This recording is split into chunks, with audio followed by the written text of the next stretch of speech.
Et on va voir maintenant ce que dit la presse française ce matin après ce premier tour de la primaire à droite, première primaire à droite et au centre. Avec vous, Hélène Frade. Bonjour Hélène. Bonjour Natacha. C'est bien sûr de François Fillon dont il est beaucoup question ce matin, bien sûr. La déferlante Fillon, titre Le Figaro, qui salue tout d'abord le succès formidable de cette primaire qui a mobilisé, vous l'avez dit, près de 4 millions d'électeurs, présentant la victoire de l'ex-premier ministre comme le sacre de la droite tranquille, je cite. Plus de 44% des voix face à Alain Juppé, loin derrière avec 28%. Nicolas Sarkozy éliminé, 21%. Le raz-de-marée Fillon a des airs de revanche, d'après l'opinion qu'il montre. On le voit impassible, déclarant à son ex-patron qu'il va avoir besoin de collaborateurs. Fillon écrase tout, annonce Le Parisien. Tandis que 20 minutes compte les points. Fillon a tout bon, Sarko est KO. Alain Juppé, à la seconde place, on va le voir, reste à l'arrière-plan. Résumé de ce premier tour avec Libération. Fillon l'envol, Sarkozy la chute. François Fillon en tête, effectivement. Nicolas Sarkozy éliminé, une double surprise, Hélène. D'après Le Parisien, le vote anti-Sarkozy ne suffit pas à expliquer la large victoire de François Fillon. Ce que les électeurs ont choisi, explique le journal, c'est d'abord un homme dont le discours ne varie pas depuis des années.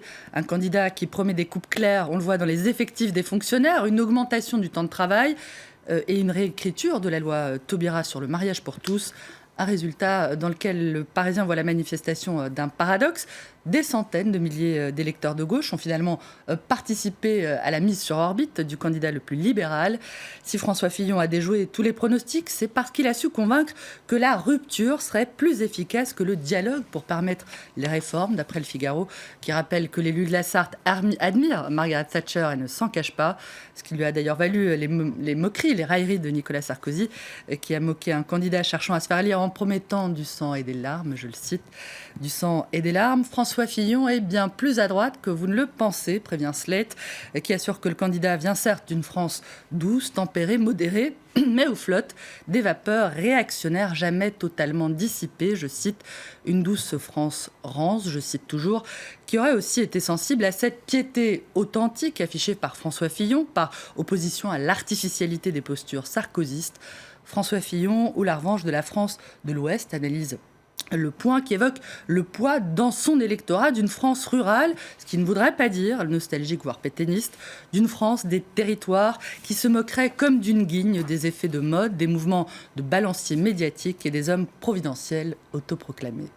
Alors voilà, cette victoire donc de François Fillon, première place. L'autre grand coup de tonnerre de ce premier tour, c'est bien sûr l'élimination, on l'a dit, de Nicolas Sarkozy. Et un mot revient beaucoup ce matin à son propos. Blast comme l'effet que devait produire l'annonce de sa candidature et qui revient comme un boomerang. Le blast sarkozyste a fait plouf, ironise Libération.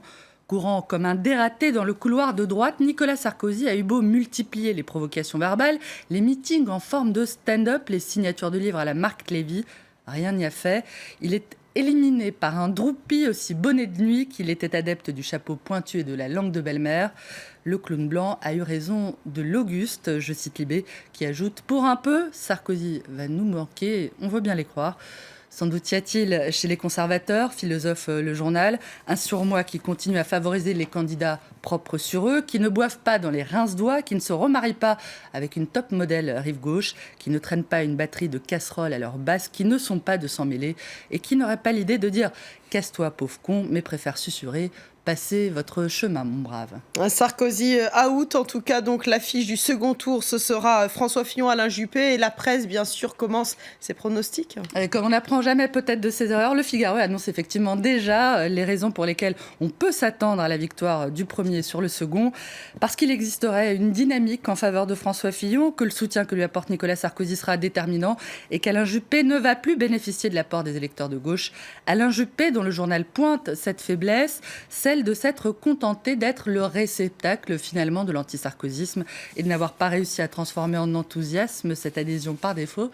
Ça me rappelle quelque chose. Voilà pour les commentaires de la presse française. Merci beaucoup Hélène Frade, et l'on referme donc cette page donc consacrée à la primaire de la droite et du centre. Donc ce sera bien un duel Fillon-Juppé dimanche prochain. Voilà, dans le reste